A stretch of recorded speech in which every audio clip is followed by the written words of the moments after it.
비행을 하다 보면 이제 한 가지 좀 난관을 만날 때가 있다고 그렇게 이야기를 합니다. 이제 그걸 뭐 어떤 경우라고 이렇게 표현하냐면 비행 착각이라고 그렇게 이제 이야기를 하더라고요. 그러니까 여객기 같은 경우는 한 방향으로 쭉 가게 되는데요. 전투기 같은 경우에는 공중에서 뭐 빙빙 돌 때도 있고 올라갔다가 내려갔다가 이제 그런 이제 일들이 있습니다.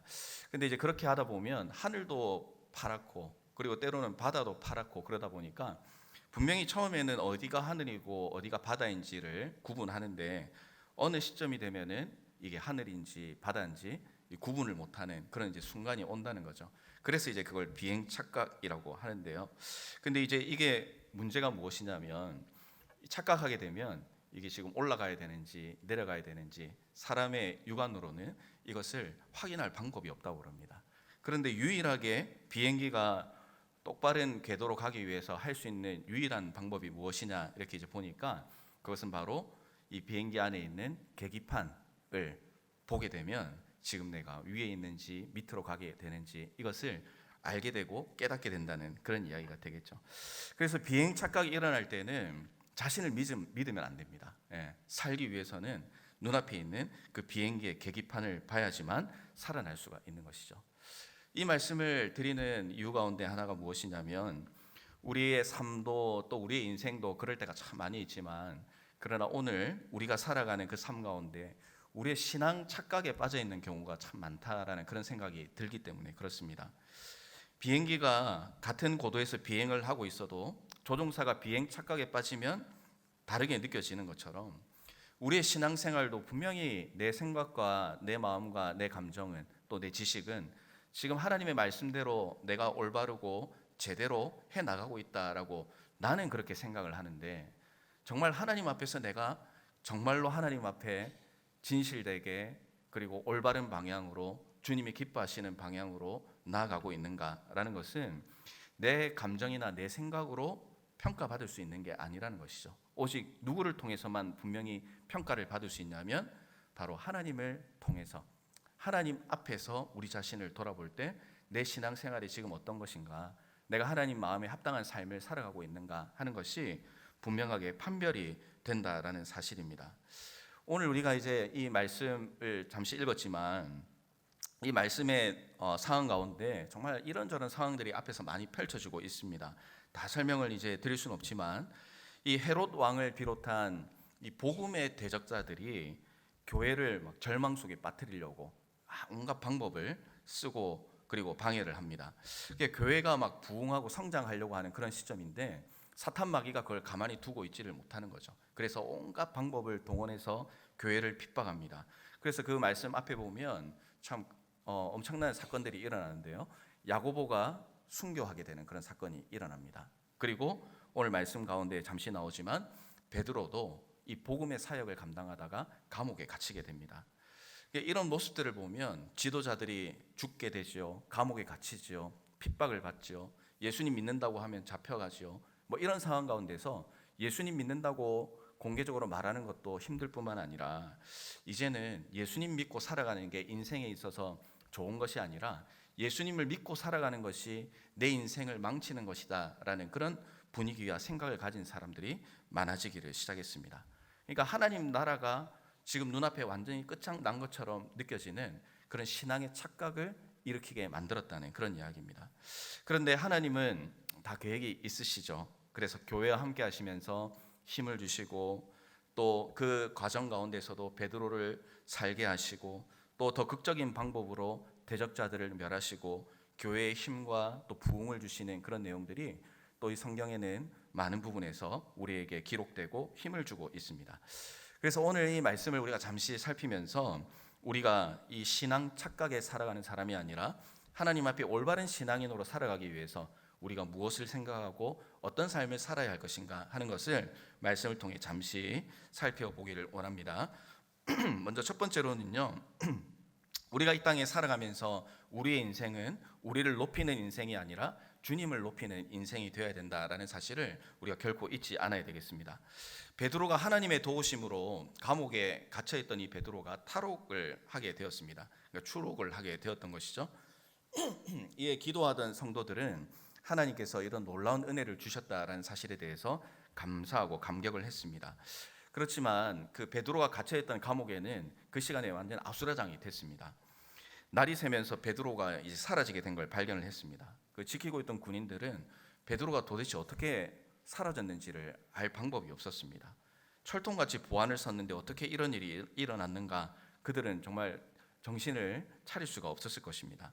심지어 이 소식을 듣고 이 교인들과 또 성도들을 핍박하는데 가장 또 주도적인 역할을 했던 헤롯 왕, 정확하게 이야기하면 헤롯 아그리파 1세가 직접 나서서 이 베드로가 탈옥했다는 소식을 듣고 베드로를 찾아보지만 발견할 수가 없습니다. 그러니까 이 헤롯 왕이 너무 화가 나가지고 경비병들을 대상으로 조사를 시작했습니다. 이제 인간적인 생각으로는 이거는 경비병들이 이 베드로가 탈옥하는데 협조하지 않았으면 이런 일이 일어날 수 없다라고 그렇게 합리적인 결론을 내렸겠죠. 그리고는 사형을 명령합니다. 이 짧은 말씀 가운데 그냥 아주 급박하게 기록이 되어 있는 걸 보게 됩니다. 당시에 이제 로마법에 의하면 만약에 죄수가 탈옥을 하게 되면 그 죄수가 받아야 됐던 그 형벌을 그 감옥을 지키던 그 병사들이 받게 되는 그런 이제 법이 있었다고 이렇게 이야기를 합니다. 그래서 헤롯은 사형 명령을 내리고 헤롯은 자기가 이 베드로가 탈옥한 것에 대한 분노를 이 경비병들을 죽이는 것으로 해결을 합니다. 얼마나 잔인하고 또 사람의 생명을 정말 자신의 손으로 좌지우지할 수 있다는, 마치 자기가 하나님 같은 그런 생각으로 살아가고 있었다는 것을 이 짧은 말씀을 통해서 발견을 하게 됩니다. 그리고는 유대를 떠나서 로마 총독부가 있는 가이사랴로 내려갔다고 말씀을 계속해서 이어가고 있습니다. 이 가이사랴는 지금 나오는 헤롯 왕의 할아버지인, 그러니까 우리가 잘 알고 있는 헤롯 대왕입니다. 그 대왕 때 생겼던 항구 도시인데요, 12년에 걸쳐서 건설을 진행이 되었고 거기에는 뭐 신전, 극장, 또 원형 경기장도 있었다고 이렇게 이야기합니다. 로마 황제의 환심을 사기 위해서 만들었는데 이름이 이제 가이사랴지 않습니까? 당시에 로마 황제를 뭐라고 불렀는지 아시죠? 가이사 이렇게 이제 불렀지 않습니까? 그 이름을 따서, 그러니까 황제에게 얼마나 잘 보이려고 이름까지 그렇게 지었는지를 우리는 이 이름을 통해서 발견할 수가 있게 되겠죠. 그곳은 인간적인 욕심과 또 교만이 가득한 그런 도시였습니다. 그뿐만이 아니죠. 20절부터의 말씀을 보면 헤롯이 두로와 시돈 사람들을 대단히 노여워했다 기록을 하고 있습니다. 해변에 위치한 두로와 시돈은 식량의 많은 부분을 갈릴리와의 무역을 통해서 조달을 하게 되는데요, 무슨 일인지 두로와 시돈 사람들은 이 헤롯 왕과 외교 관계가 원만하지 않았습니다. 그래서 왕의 침소를 맡은 블라스도라는 그 고관에게 우리가 관계를 좀 회복할 수 있도록 도와달라, 이제 그렇게 이제 요청을 하게 되는 것이죠. 그래서 그 이야기가 잘 수리가 되고 결국은 헤롯이 날을 택해서 백성들에게 연설을 하는 이제 그런 장면입니다. 그런데 연설할 때 백성들이 크게 소리치면서 화답을 하는데 이게 참 중요한 부분이라고 할 수가 있습니다. 22절에 보시면 이렇게 이제 고백을 합니다. 백성들이 크게 부르되 이것은 신의 소리요 사람의 소리가 아니라 하거늘. 그러니까 사람의 소리가 아니라 신의 소리라는 겁니다. 헤로드 왕이 연설을 하는데 이게 신의 소리다 이렇게 하는 거죠. 그러니까 사실이 아닌 줄 분명히 알고 있는데 이 백성들이 헤로드 왕을 기분 좋게 하기 위해서 지금 이런 표현을 쓰고 있는 것입니다. 그러니까 아첨이라고 할 수가 있겠죠. 불의인 줄 알면서도 우리가 살기 위해서는 저 하나님 같은 왕에게 잘 보여야 된다 하는 그런 이제 심리가 이 백성들 가운데 있었다는 것을 보게 됩니다. 헤롯은 그 이야기를 들으면서 의기양양했습니다. 하나님의 영광을 자기가 가로채고 자신을 하나님 같다라고 외치는 그 백성을 보면서 그 순간에 헤롯은 자기가 하나님보다 더 높은 위치에 있다는 그 교만과 착각 속에 빠지게 되었습니다. 세상의 모든 것을 다 가진 것 같았을 겁니다. 그런데 그가 하나님의 영광을 가로채고 교만의 왕자에 앉아서 그렇게 만족하고 있을 때 그를 찾아온 것이 무엇인지 23절은 이렇게 이제 기록을 하고 있습니다. 우리 23절 같이 한번 읽어보도록 하겠습니다. 시작. 헤롯이 영광을 하나님께 돌리지 아니하므로 벌레에게 먹혀 죽으니라 이렇게 기록을 하고 있습니다. 그러니까 주의 사자가 쳤다. 그러니까 하나님께서 치셨다. 이런 이제 설명이 나오고 있습니다. 유명한 역사가인 요세푸스라는 사람이 있습니다. 그가 기록한 유대 고대사에는 이렇게 당시의 상황을 설명을 하고 있습니다. 사람들이 막 아부하는 가운데 헤롯이 눈을 들어 바라보는데 머리 위에 있는 밧줄에 부엉이 한 마리가 앉아 있는 것을 보게 되고, 그리고 그와 동시에 심한 통증이 그의 내장을 사로잡고 통증의 강도가 빠르게 올라갔다. 배 통증이 5일간 지속되고 그의 생애 54번째 되는 해, 왕위에 오른 지 7년째 되는 해에 사망하고 말았다. 이렇게 표현을 합니다. 그래서 학자들은 뭐 복막염이나 비소 중독이나 뭐 이런 추정들을 하는데, 또 당시에는 악독한 독재자들이 죽었을 때 이런 이제 표현을 쓰기도 했다고 이야기를 하게 됩니다. 중요한 사실은 말씀에 기록된 것처럼 하나님은 자신의 영광을 넘보고 또 하나님보다 더 높은 위치에 서려고 하는 사람을 하나님은 기뻐하시지 않는다라는 사실입니다. 그래서 이 자연적인 병이 아니라 하나님께서 내리신 심판이었다라고 하는 것을 우리는 말씀을 통해서 발견하게 되는 것이죠.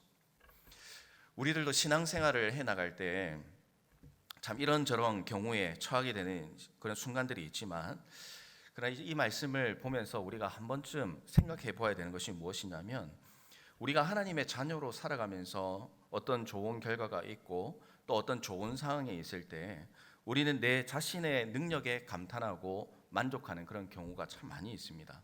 그러나 우리가 꼭 한 번쯤 생각해 보아야 되는 것이 무엇이냐면, 우리의 삶과 우리의 인생에 그 모든 것들을 허락해 주시는 분이 하나님이시다라는 사실을 우리는 그 즉시 떠올릴 수가 있어야 된다는 것입니다. 하나님의 영광을 빼앗는 교만한 삶은 우리의 삶 가운데서 일어날 수 있는데, 그런데 문제는 내가 그런 교만한 삶을 살아감에도 불구하고 이게 교만한 삶인지도 모르고, 그리고 하나님보다 더 높아진 삶을 살아가는지도 모르고, 그런 신앙 착각 속에 살아가는 우리의 참 못난 모습들이 지금 신앙생활을 하는 우리의 삶 가운데도 여기저기에서 발견될 때가 있다라는 사실입니다. 사랑하는 성도 여러분, 우리의 삶을 한번 돌아볼 때 혹시나 나는 헤롯 왕과는 다른 사람이다, 교회를 핍박하는 사람과는 다른 사람이다, 하나님을 싫어하는 사람과는 다른 사람이다 라고 나는 스스로 만족하고 살아갈 수는 있지만, 혹시나 내 삶 가운데에 하나님이 기뻐하시지 않는 모습, 또 하나님께 영광을 돌리지 못하는 모습, 또 하나님께 더 가까이 나가는데 시간과 노력을 들이지 않으면서도 이렇게 이 정도로 살아가면, 이렇게 안주하며 살아가는 삶에 대해서 만족하는 부분이 있다면, 우리는 과연 하나님 앞에서 내가 정상적이고 올바른 방향으로 나아가고 있는가 하는 것을 우리는 하나님 앞에 두려운 마음으로 돌아볼 필요가 있다라는 사실입니다. 그래서 우리의 삶은 교만이 아니라 겸손으로 살아가는 삶이 되어야 된다는 사실을 우리가 이 헤롯 왕의 또 비극적인 상황을 보면서 우리가 한번 기억을 해볼 필요가 있습니다. 그런데 오늘 말씀의 이제 결론은 이 헤롯 왕이 교만한 마음으로 하나님께 벌을 받았다라는 것에서 끝나는 것이 아니라 그 뒤에 나오는 마지막 말씀이 굉장히 중요한 말씀입니다. 헤롯이 벌레에게 먹혀 죽은 후에 24절은 의미심장한 기록을 남기고 있습니다. 하나님의 말씀은 흥왕하여 더하더라, 이런 말씀이 있습니다. 근데 이제 한글 성경에는 이렇게 표현을 하는데, 좀 원어적인 측면을 보면 앞에 뭔가 이제 접속사가 하나가 들어가거든요. 그것이 무엇이냐면 그러나라는 단어가 있습니다. 우리 이 부분을 같이 한번 읽어보겠습니다. 시작. 그러나 하나님의 말씀은 흥왕하여 더하더라. 자, 그러나라고 이렇게 표현을 하고 있습니다. 무슨 말이냐면, 초대교회가 외부로부터 핍박을 당하고 야고보가 순교를 당했습니다. 베드로도 죽을 고비를 넘겼습니다. 예루살렘 교회를 떠나야 했지만 이런 고난들이 있었음에도 불구하고 오늘 말씀이 기록하는 게 무엇이냐면, 하나님의 말씀은 흥왕하고 더했다라는 것입니다. 눈으로 볼 때에는 하나님 나라가 망해가는 것 같고, 예수 믿는 것이 내 인생의 실패같이 보이고, 또 주님의 자녀로 살아간다는 것이 영광스럽지 않게 만드는 그런 세상의 모습들이 있다 할지라도, 그러나 하나님의 말씀은 흥왕하고 더한다, 이런 이제 말씀을 기록합니다.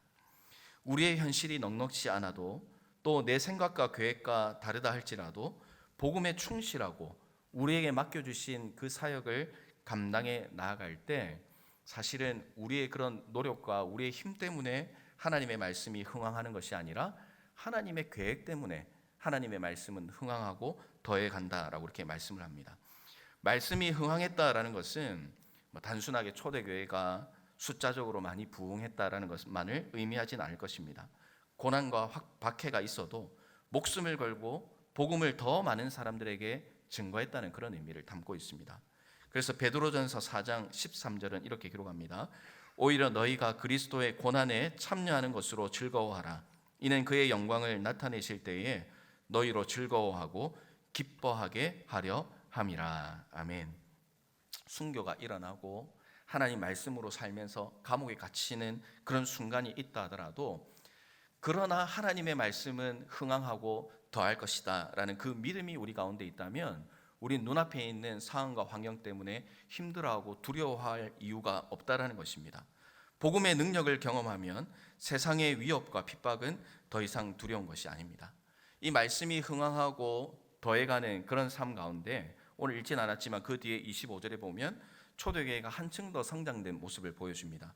바나바와 바울은 예루살렘 교회의 구제 헌금을 전달하는 임무를 마무리하고, 그리고 마가라는 요한을 합류시켜서 이제 더 본격적으로 선교 여행을 준비하는 그런 장면이 나옵니다. 박해의 위기가 있지만 공동체는 성장을 멈추지 않고 서로를 돌아보는 것, 이것이 바로 초대교회가 가졌던 하나님의 그 능력이었다는 것을 우리는 기억해야 됩니다. 오늘 우리도 역시 마찬가지입니다. 우리가 교회가 성장한다, 말씀이 흥황했다라는 것은 단순히 교인이 늘었다 이런 것을 말하는 것이 아니겠죠.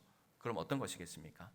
우리가 이제 한우리 베이직을 하게 된 이유도 사실 그 출발점에 있겠지만, 말씀과 찬양과 기도와 전도가 우리의 삶 가운데 살아있는 삶, 뜨거운 가슴으로 복음을 증거하고 사랑의 마음으로 서로를 돌아보고 겸손한 마음으로 남을 나보다 더 높게 낮게 여기는 그런 마음이 우리 가운데 있다면, 그것이 바로 말씀이 흥황해지는 삶의 현장이라는 것을 우리는 믿음으로 고백할 수가 있는 것입니다.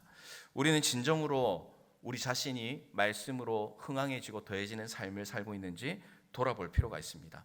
허황된 욕망을 쫓아 살아가는 그런 인생이 아니라 우리의 눈앞에 하나님께서 주신 것을 사랑하고 서로를 배려하는 겸손한 삶을 살아갈 때, 우리는 이 하나님의 말씀으로 말미암아 우리의 삶이 흥황해지고 더해지는 놀라운 인생이 될 수 있다는 사실을 믿음으로 고백하시기를 주님의 이름으로 부탁드립니다. 말씀을 마무리하겠습니다. 오늘 우리가 살아가는 이 세상도 가이사랴와 같다라고 할 수 있습니다. 욕망을 쫓고 욕망이 목적이 되는 삶을 사는 것은 지금도 동일합니다. 우리는 헤롯과 같지 않다고 이야기하지만 헤롯과 같이 얼마나 교만하고 하나님께서 기뻐하지 않는 모습으로 살아갈 때가 많은지 모르겠습니다. 그리고 많은 사람들은 착각을 합니다. 세상의 욕망을 쫓을수록 하나님은 없고 내가 하나님과 같다고 착각을 합니다. 그런 모습이 많을수록 하나님의 말씀 또 하나님의 나라는 점차 설 곳이 없는 것 같은 느낌이 들 때도 있습니다. 뜨거운 마음으로 복음을 전해도 전도의 열매가 많이 줄어드는 것 같은 그런 느낌이 있습니다. 그러나 오늘 말씀은 우리에게 분명한 메시지를 주시는 겁니다.